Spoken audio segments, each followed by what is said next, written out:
Hey everyone, in this episode we are going to talk about the new horror film, A Quiet Place. We're going to talk about John Krasinski's directorial debut, the monsters, performances by the actors, all that and more in episode 30 of the Reel-ists Podcast.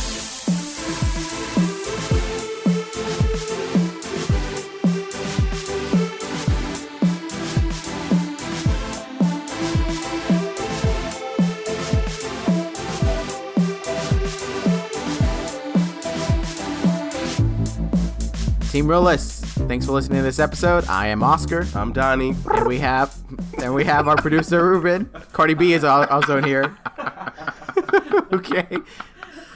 Don't know what that. To her. She was on the radio on the way home. So from a new single. Yeah, I had to throw it out. Okay. She's pregnant. Congrats. Oh, that's cool. With who? With what's his name? The rapper, Offset. Oh, Offset. Didn't know they were. Okay. Yeah. Completely irrelevant. Check out our music podcast. for your latest news in hip hop music and entertainment. Check out the what would you call it? Quick name. What is music symbols called? Notes. The Noticed Podcast. I don't know. We're here to talk about the Reel-ists Podcast, guys. But before we go any further into our movie review of A Quiet Place, we do want to just say thank you again to our listeners. Yes, this is your first time listening. We appreciate you even taking the time to listen to us. Hopefully we entertain you enough. If you want to listen to more episodes. Just keep listening, I promise. We want to also just give a shout out to Hannah, who took some time to write back to us. Thank you for that. We really do appreciate those kind of feedback from our listeners. It really helps us and encourages us to keep going. So thank you all. Thanks, guys. Always. We appreciate it. Keep spreading the word. Don't stop spreading the word. Just keep out here. Make it a goal. One week at a time. Just one person. If you could just tell one person. Even if that person already knows but has not listened, just tell them again. Persistence is key. For what you say? Persistence is key. Like you said John Krasinski. Like I was like, why are you throwing out his name right now? Speaking of John Krasinski. Just in case this is the first listeners, just make sure you guys know what this is. This is the Reel-ists Podcast, where we do movie reviews, but also look at certain scenes or aspects of films from a realist point of view, from a real point of view. Mm-hmm. I think it's a realist. Okay. Through the name. I did one of those. The definition is realist, realistic. It's all interchangeable. But yes, so that's our goal. Just trying to give you guys a unique review, if anything. So hopefully you guys enjoy it. But we will be covering A Quiet Place. There will be spoilers in this discussion. Hey, bro, don't spoil it. Do we like that one better? I mean, I personally think we should switch it up randomly. I know. Let's just do it different every time. I just feel like it's gonna shock someone and be like, "Why not?" We'll say it in like Spanish next week. Gonna like translate it and practice it over the week. I would do that too. But yes, so we definitely are gonna do this spoiler talk. It's hard not to do a review without talking spoilers. I know some people can do that. Kudos to them. I could never do that. But yes, are we ready to go into this? I think we're ready. We're ready. Let's go into our horror film genre mindsets. Donnie, what are your thoughts on A Quiet Place? A Quiet Place. Dun, dun, dun. I thought it was really a good movie. Really good. Oh, wait, did you say that right? Really a good movie. I was really into it. It wasn't as scary. I will say it wasn't as scary as I thought it was going to be. Mostly because they do reveal the monster in the film. It's this kind of alien-like creature. Very Cloverfield-like. Yeah, very Cloverfield-like. And it's on Earth, and they show it, so it's like it takes away that kind of mystery and that fear of like, oh my God, what are my eyes gonna witness? So once they show it and you see it's just an ugly creature, it kind of changes. At least for me, it changes the genre from like a horror film to just a straight up like suspense kind of thriller sort of. I really was into it though. I really liked the characters. I thought, just from an acting standpoint, I thought everyone did really well. Emily Blunt, John Krasinski. Gotta practice that one. Yeah, just John. Go by John. Which I didn't know. I didn't know they were married in real life until after we saw it. They're married? Yeah, they're real Ruben life just partners. found out. Oh, Ruben, our producer, just found out. Okay, yes. Emily Blunt and John Krasinski are married. They're one. Congratulations. Which there is speculation that is also what drove a lot of people to go see this movie. This movie actually had a 90% day of sales, ticket sales. So it wasn't like people were prepaying for this in advance. This actually did really well on day of. Wow. So some people, I guess, I mean, some of it was word of mouth that it, great reviews, and it is kind of a fun horror film. Mm-hmm. So I mean, those like things drove people to go see it. People are saying that because it was a real life couple, that was another reason why, because you kind of got to see them together. Yeah. Not just, in photos. But yeah, so I just want to throw that out there. That was cool, yeah. And they had, obviously they had their chemistry was shown, I think. I liked it. I think the kid actors all did so good. I don't know their names, but but the two main ones, the two older ones, I thought they were just phenomenal. So good. That one kid, what's his name? Let's get some names. Jupe? Noah Jupe, who we saw in Suburbicon and we saw in Wonder. Man, that kid can act. He's great. I really hope that the child star curse doesn't get a hold of him. Hopefully he can continue success and continue to That's a whole nother topic. I know, but I'm just he's just such a good little actor, and he did really good in this film. And then the actress, Millicent Simmonds, is that her name? Yes. I wasn't sure if she was really. She is. Deaf. I said deaf. Whoa, she is deaf. No, she really is deaf. Okay. I was gonna say if she wasn't, man, she played a really good deaf person. but she still did phenomenal. I think she did great. Okay. In case anyone's like, what is A Quiet Place? Stop living under a rock. First of all. Dang. Just kidding. might have busy lives. I get it. Trust me. But A Quiet Place is about a family who is forced to live in silence while hiding from creatures that hunt by sound. Very straightforward. Google says if they hear you, they hunt you. Is that the marketing? That's what it says right there. That's all it says. What if we still used... I mean, I read it from IMDb, but what if we still use Google? Wasn't one of them was too long? One of them was a whole novel, I swear to you. It was it just went on and on and on. This one was the tagline of the movie, I think. No consistency. That's why we moved on. Yeah. IMDb is not a sponsor. So my thoughts on this movie, it very matched kind of what you're saying essentially though, but it is a great horror film. Not horror in that you are scared to death and you want to, sleep with the lights on. None of that. I mean, it may to some extent get you to the point where you might be scared if you make a loud sound, but I think you might get more scared if a dog was barking unexpectedly or a cat, was in your house or something. More so than unexpectedly. than a creature coming to attack you specifically. But no, yeah, the acting was great. I was interested in this world. This was definitely one of those where they set up the story, but they don't give you the background. Yeah. And it's kind of tough because you in real life, realistically, which is our premise, you don't get that information. Hardly. Unless it aftermath, maybe 50 years down the road, then they might find an origin or speculate what the origin could be. But in real life, if a situation goes down like that, you just have to adjust and go into it. There is no there. Yeah. And I mean, and that was the throughout the, they didn't know. There was newspapers in the movie. There were newspaper articles and they were trying to, kind of gather information. How to defeat it. They didn't know how to defeat it. Yeah, that was the biggest thing. I liked that, Because yeah. it's we didn't know how to defeat it. The audience doesn't know how to defeat him. And so now we're seeing that these characters don't know how to defeat it.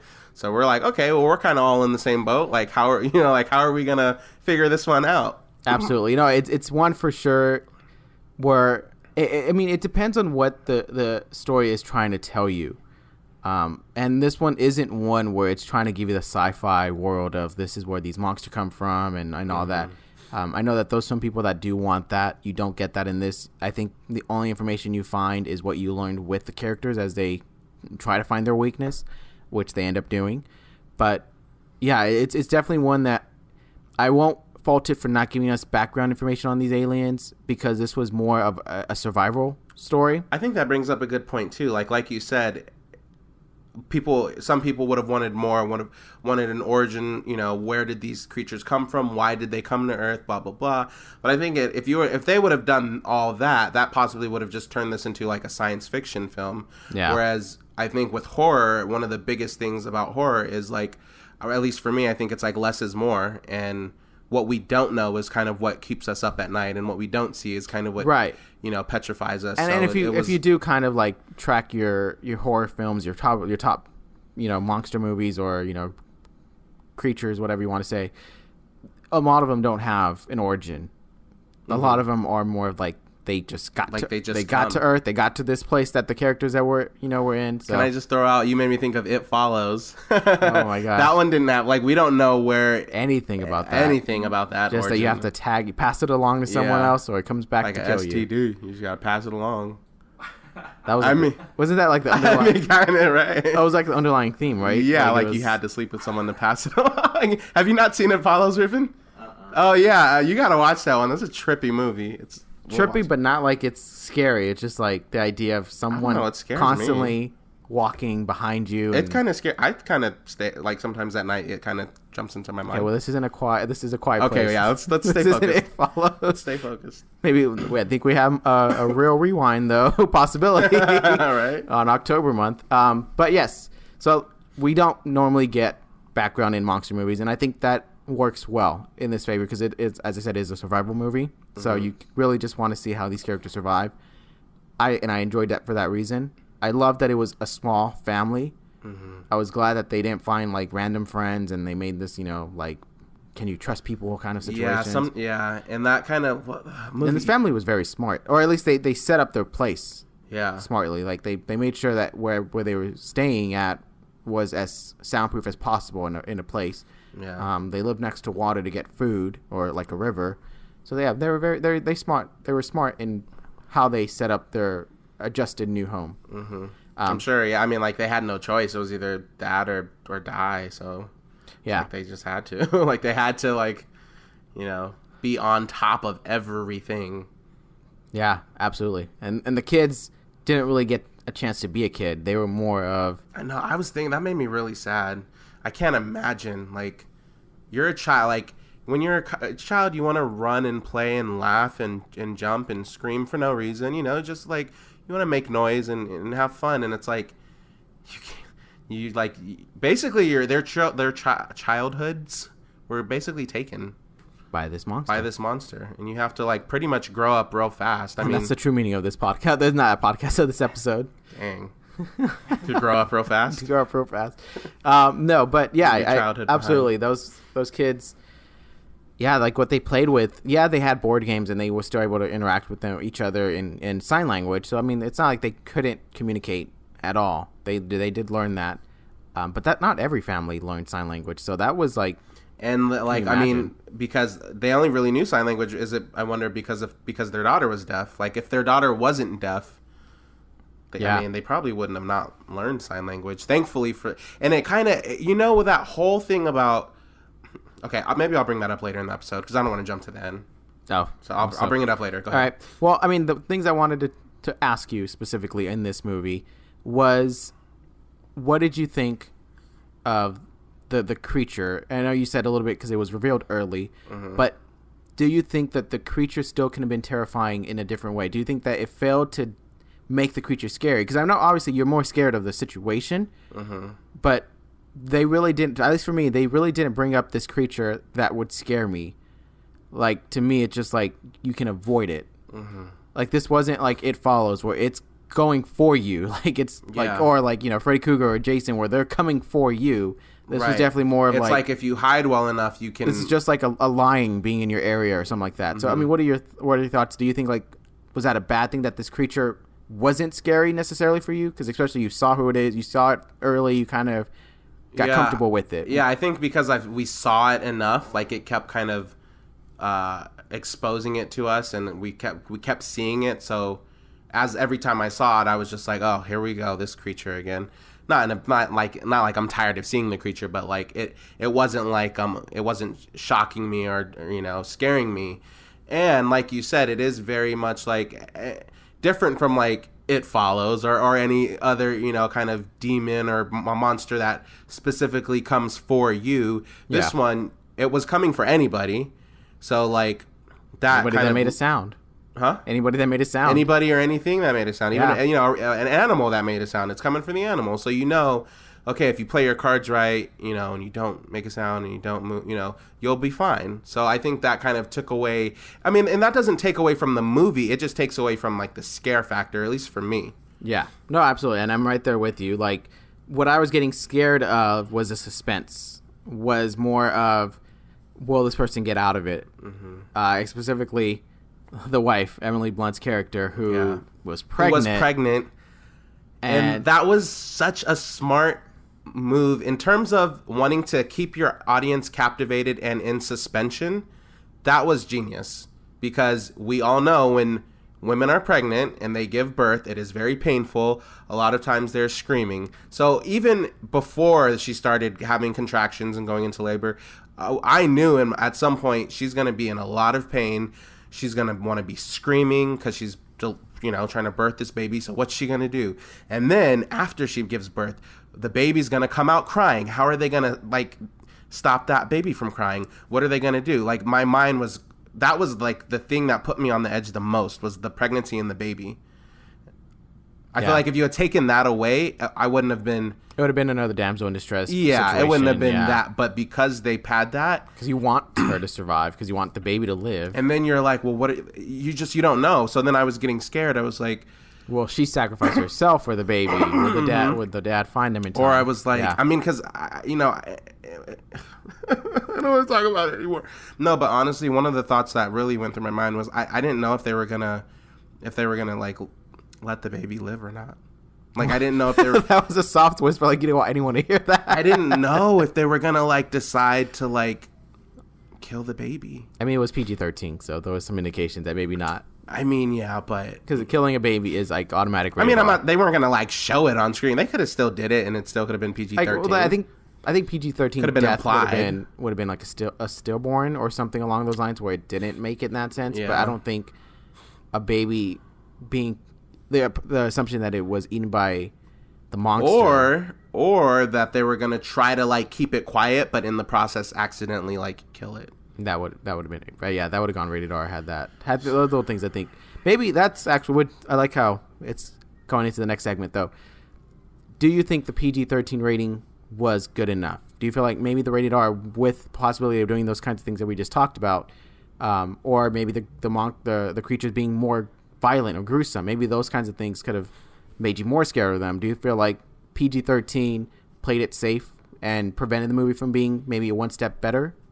I feel like sometimes it in general it does, when a horror movie does decide, or thriller, suspense, like when it does go with the PG-13 rating because they wanted to appeal to a broader audience, make more money, right? Which is obviously it's the name of the game. It's the name of the game, and I get it. And sometimes I feel like that holds the film back from being able to go further or do more, say more, show more. But in this specific instance, I don't feel like it did.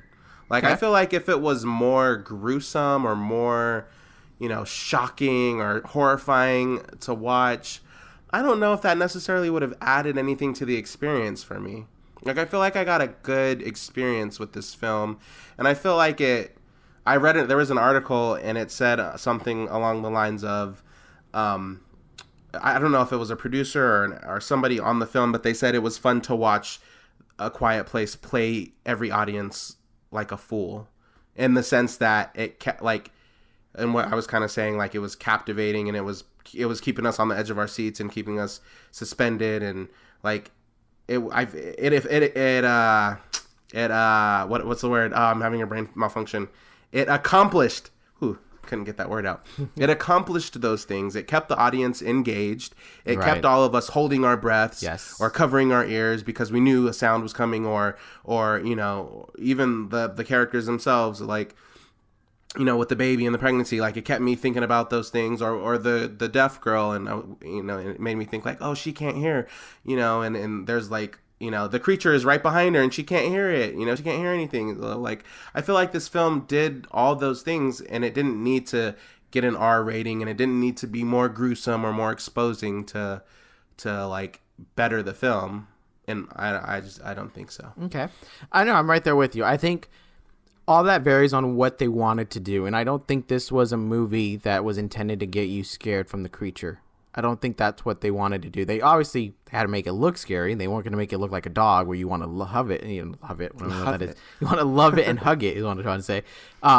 But yeah, so it's definitely one of the situations where I'm sure when they wrote it, they knew the baby was always going to live. Mm-hmm. I don't think that was one where they're like, let's go dark and let's kill the baby. And then they probably would have done something to the kid. They're like, okay, mother. The darkest, the darkest thing that they did do was kill the youngest son in the beginning of the movie. And I didn't expect that. And I think that set the tone of this is a movie, you know, dealing with beyond just the monster. This is about dealing with, you know, losing someone and, you know, being, you know, in a small family and isolated from other people and still being able to, you know, live this non-modern life, I guess would be, you know, a little bit of parenting kind of themes and stuff like that. So that definitely felt like that was the goal of the movie. I think it was a smart choice to go that route, like right off the bat.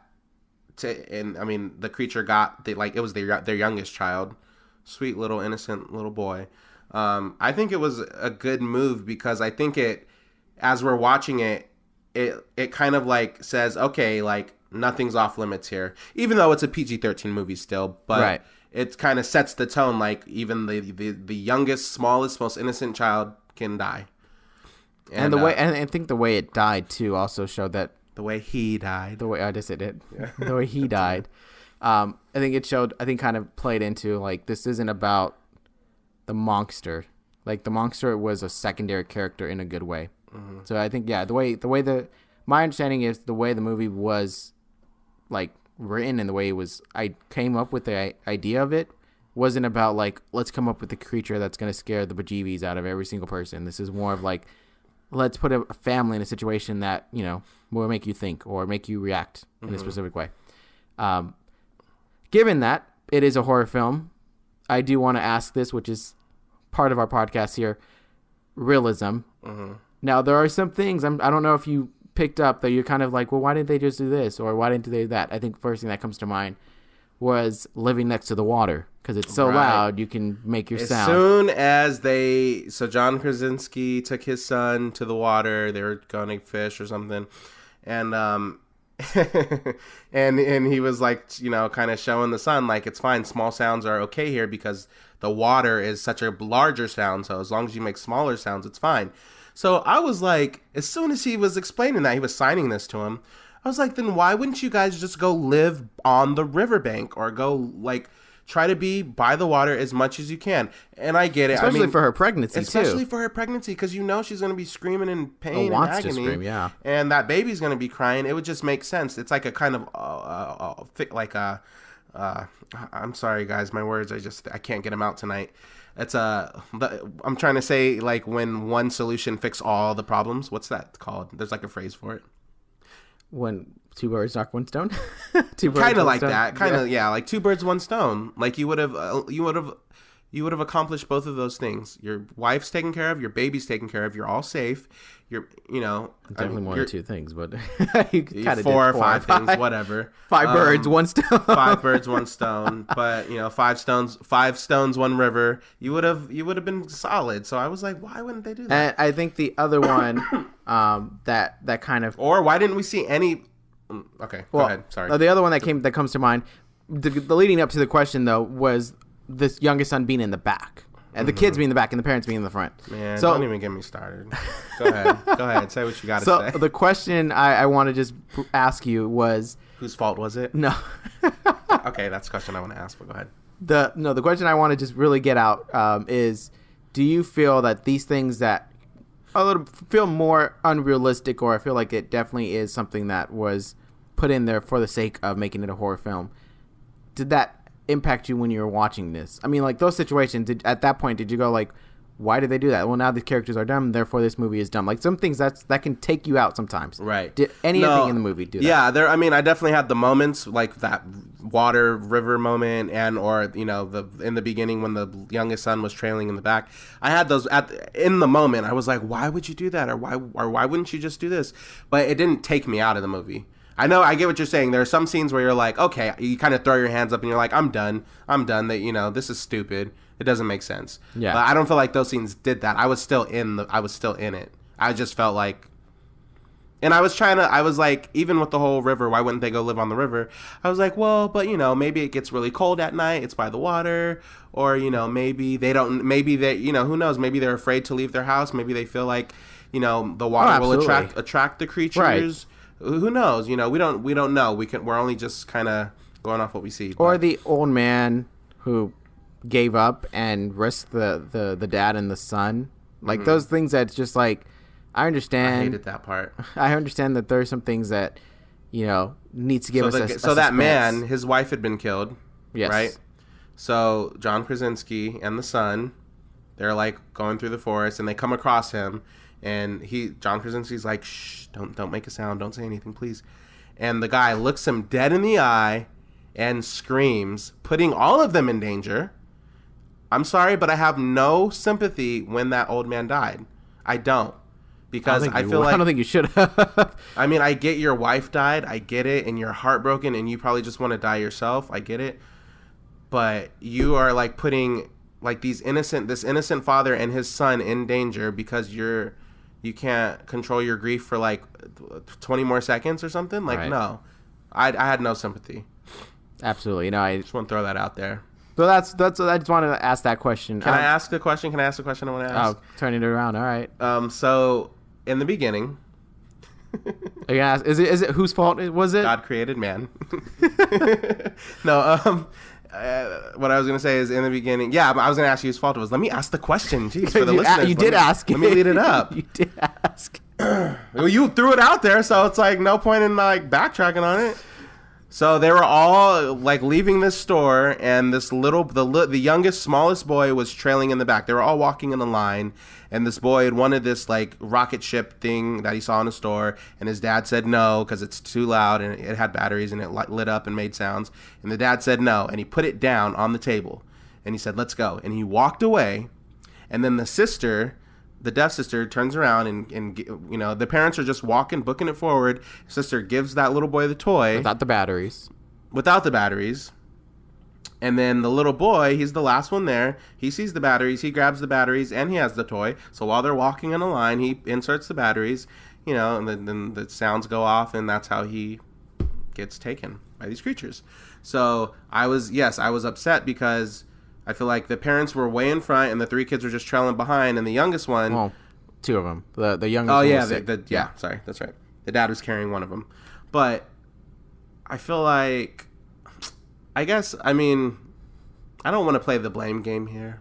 That was your question. No, but ultimately, my question was like, if you had to pin it on someone, on the father...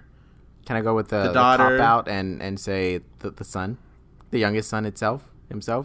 Yeah, you can say that. Because he went for the that's batteries. Kind of harsh. He's just a little innocent boy. He doesn't know. He went for the batteries. She gave him the toy to still have. I know he wanted the sound, but I don't think he knew what the sound was. So, like, it's not like you knew what it was going to make to be like, oh, this is safe or anything like that. So he made the decision to grab the batteries. I mean, yes, you can be like, oh, the dad put it in a reachable place. And is that a parenting 101 lesson? Do not put things that you don't want your kid. The dad should have like put that down and like said, okay, let's go, and like walked that kid out and made sure that kid shouldn't have grabbed him. But I mean, I think like the sister was taking on the responsibility of making sure that the youngest one leaves. Yeah. But she was being a good sister and saying, here, you can still keep it. But we modified it, but right. you can still keep it. So you blame the little boy for his own death. Obviously, if he can understand it's too loud, but still wants the batteries, I don't know. I feel like I don't feel like when you were 4 years old and your parents told you, Oscar, mijo, don't do this, and you did it. Well, are you saying like it's life or death? Like, I don't know about that. If like my parents said, do not touch that electrical outlet because you will die, probably would fear it and not touch it anymore or not want to touch it. I mean, yes, I wasn't the curious one that was like, but I want to find out what happens. That was not me. Right. So, I mean, yes, but if you're asking, like, did 4-year-old Oscar cry if he didn't get his toy? Yes, I did cry because I didn't get my toy. But that's because there was no harm in me wanting it. There was, it's not like, yes, I was going to attract a monster that's going to kill us all. So, I mean, I guess in that situation, life or death, maybe I would have followed. Maybe. All right. I'll put a disclaimer that I'm being biased. But No, yeah, I get it. No, it was just unfortunate. So, who do you put the blame on? Mister, I don't want to put the blame. I mean, I ultimately put the blame on the dad. Going out for the oldest. Well, I'm happy. I'm sure you're happy he gets his, you his have punishment. you have to keep an eye on your child at all times, is what they say. That's true. And in this instance, this is life or death. This isn't like, oh, I'm just telling you don't do it because, whatever. This is like you will die. So I feel like he should have just kept, he could have like said, go grab your mom's hand or something. But absolutely. Well, favorite scene? Did we mention your favorite scene yet? Is there something different not yet mentioned? My favorite scene, and it was just for like because of a comical thing, at least for me, was when the dad and the son were under the waterfall, and the dad like let out this loud scream, and the son turned to him and looked at him, gave him the craziest, sickest look, like, "What are you doing? Like, you're gonna kill us!" It was so funny. It was so funny because I could just imagine like. I don't know. I just I inserted another line, and when he gave him that look, so you made it your scene. I made it my own, but it was kind of like a moment of relief too, because it's like it's quiet the whole time, and even when they do talk, they're very, very whispering, very low. So it was kind of like kind of gave us a chance to breathe when he was able to just let out a scream, and we knew it was safe, and it was okay, and they weren't going to be harmed. It was nice. I liked it. Okay. My favorite scene, I think, would be just more because of the whole suspense, would be her water breaking, or the wife's water breaking, and her trying to find, like, to get back to have the baby, but the creature was there, and so she had a detour, and then she got her foot stabbed. That was my least favorite scene. So that'd be, I mean, like, that whole scene, that whole, like, situation was what I really enjoyed. No, when I say least favorite scene, not because I thought it was a stupid scene or anything, just like that was where I was at my most, like holding my breath. The mini villain of the movie, though, the nail. That nail in that freaking nail in the freaking floorboard step. So now Ruben's really not going to go see this movie. So, with that being said, I do want to just briefly ask before we get to our final real score. There is talks of a sequel. In like they have an idea for a sequel. Okay. Which it's not green light or anything, so there's no Too Quiet Places yet. But okay, would you see a sequel with this family? Would you want another family? Would you want it to be like The Purge, where each movie was almost different in its sense? There was one character in two movies, but side point, not the point. But yes, what do you think of a sequel? It would just depend, like, what the sequel would be about. I mean, I would assume it would be more of just another family. Like the aftermath? Maybe the family's not on a farm. Maybe this family is still in the city. Maybe in that kind of situation. Yeah, I don't think I'd be into a sequel. Some films where I would, some films you go like, oh yeah, they could totally do this and that. What about an origin of the monster? Maybe they did it before the monster landed, and then it's just like the fallout of everyone dying and being eaten by the monster. Then I feel like that would just make it more like, it wouldn't be horror to me. It would just be like, I don't know. All right, so I guess I'm just not on board with a sequel. Donnie denies sequel. It's not that I'm not on board with it. I would go see it, but I don't feel like I need a sequel. Like I'm satisfied. Well, okay, you are the head of the studio. You have to make the decision. Do you greenlight a sequel, or do you pass on the sequel? Sometimes I feel like let's just like let something like just rest in its glory, and we don't need to try to like. So no Too Quiet Places. Got it. No. Got it. It's good where it's at. It's got 97% of Rotten Tomatoes. It's Well, speaking of scores, let's go and then. Personally, myself, no. I don't think this would be a sequel to answer that question. Would you want a sequel? No. Okay. I wouldn't, because the setup was a survival with this family. Mm-hmm. I honestly, I mean, yes, they found out the weakness, and they ended in that, like, we can kill them. We know what to do now. I feel like that doesn't. Can I just say? I just want to really briefly say, the ending, kind of how they like. It was the girls. What are those called? When you're deaf, the ear transplant. Transplant. Yeah, it was the girl's transplant that was giving off some kind of like crazy frequency things. That's the weakness of the creature. Its sound itself is also the weakness. Yeah, so they found that out, and it's kind of like, well, if she had never been deaf in the first place, we would have never found out the weakness, kind of, or at least that family, right. The family wouldn't have figured it out, and it immediately threw me into Signs, the movie Signs. Remember that movie? Mel Gibson, one of my faves, one of my favorite movies.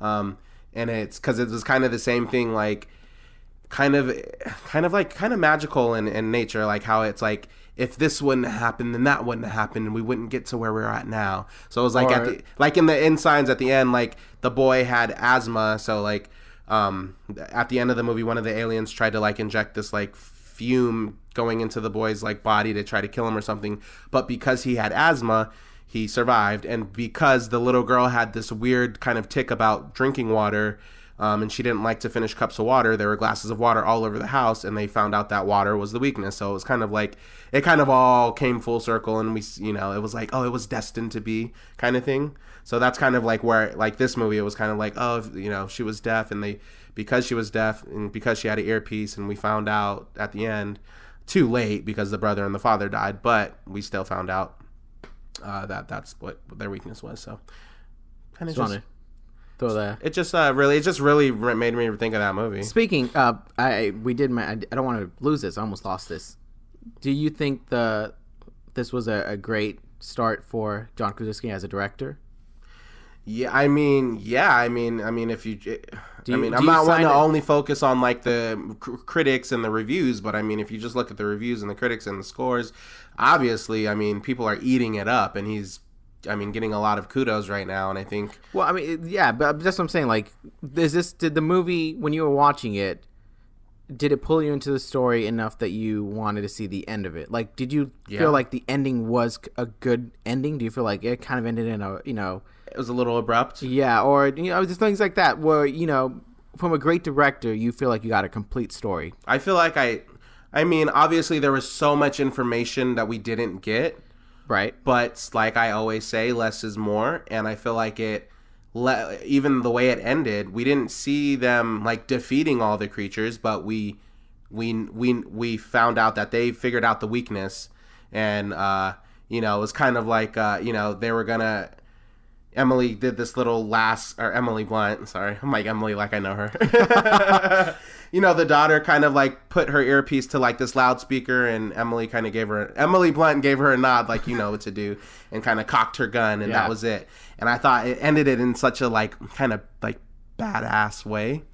And it, even though I wanted to see them kind of like defeat all these creatures, I kind of assume that they will do it, because they know the weakness. So I feel like I got that, and it left me hopeful, but it did leave me wanting more. So I guess to answer your question, what was your question? Was it a great director debut? Yeah, I think it was. I think it really was, and I think he did really good. I think the film speaks for itself, and I think it was a great start to hopefully a long. This was one that he came up with. He teamed up with like from the start. So and I didn't know. Sorry to cut you off, but I didn't know he had directed it. Like once the end credits started rolling, and then we saw director John Krasinski, I was like, "What?" I had no idea. So I was like, "Wow!" Like that was awesome. Okay, all right, I agree for many reasons you mentioned. And sorry, I don't want to cut you off. No, I'm just kidding.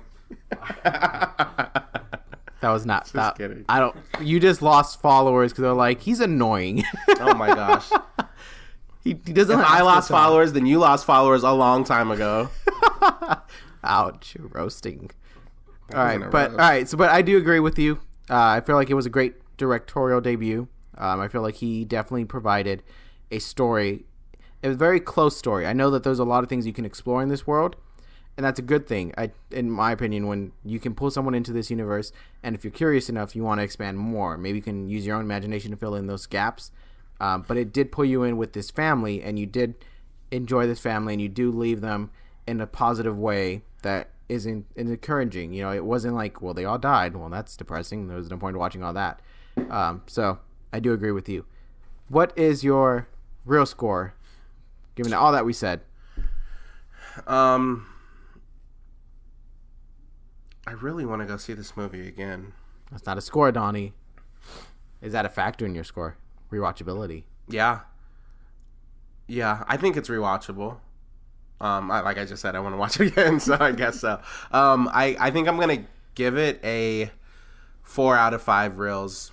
I think it accomplished a lot. I think the biggest thing, like, when I walk away from a movie, one of the biggest things is, like, how much it captivated me. You know, sometimes I'm in a movie theater and I'm kind of like, all right, are we going to wrap this up soon? Or, you know, I'm looking at my phone like, okay, it's like an hour, 30 minutes. It should be over in like another 30 minutes. You know, and that means I'm not into it. But like, I was in it. I was on the edge of my seat. I felt like I was equally as invested as the characters were. And like I said, I think all the actors did really, really well. Their performances were great. And, yeah, I think it just did a lot of things right. It hit a lot of good notes for me, and that is why I'm giving it a 4 out of 5 reels. Nice. Okay. I'm right there with you. I'm also giving it a 4 out of 5. In terms of rewatchability, I think I might be able to watch this one more time to kind of pay attention to more of the subtle details, see if there's any more hints maybe at this world beyond what, you know, was obvious. Mm-hmm. So I think those factors do play into that. I did like these characters. I would love to see them continue on. I feel like in some sense, you know, they became a family that I cared for. You know, I wouldn't want them to just be like, good luck, all right, bye. You know, it's definitely one I was like, all right, make sure you guys are safe. You know, you guys just lost, you know, your dad or your husband, so that's a big loss. You know, can you guys adjust appropriately? You know, can the youngest son become, you know, the man of the house so soon? And those things, a lot of things that I were curious about to kind of see. I wouldn't want to follow up though. This isn't like necessarily one where I want to see them actually like grown up and still living in this world. It was just it was a temporary kind of visit where it was like you met this, you know, in the same way that you do something different. You know, you go to a new location and you just meet someone new, and you may not see them again, but it's like that interaction where you got to know them and they're a nice person. It's kind of that similar where we visited this place, this universe. It was interesting. Wish for them for the best, but I don't think I would want to see a sequel. Okay. And then the little things that we mentioned earlier where it was like unrealistic, that kind of did take away from it, because it was like, if anything, it wasn't addressed either. Like maybe if there was some reason, if they had said why we don't live by the river, specific place, and you know why under this place, you know, maybe there was a pinpoint of like, this is the furthest from where the creatures have been, something that justified it. Yeah. Things like that did creep into my mind, but yeah, 4 out of 5, right there with you, for those very similar reasons. So sweet. Everyone that's listening, let us know what you guys thought. Was this the horror film of 2018 so far? Did it beat out Winchester? What was the other one we saw? For sure. Insidious, The Lost Key. Or is it Last? The Last Key. The Last Key. That's a bad sign if I don't even know the name. Insidious, The Last Key, Winchester. And that's are those the only? I mean, we have a few ones coming down the road. We have Hereditary. Yeah, we have a few. I'm so excited for that one. We don't know if we could hold its title for long, but let us know what you guys think. Is there anything that we didn't mention that you feel like would have been worth talking about? Definitely let us know. You can let us know on any of our social media platforms: Twitter, Instagram, Facebook, Team Reel-ists, REELists, no dash. And you can find us wherever podcasts are available every Thursday. Thank you again for listening, everyone. Thanks for listening, guys. Have a good one.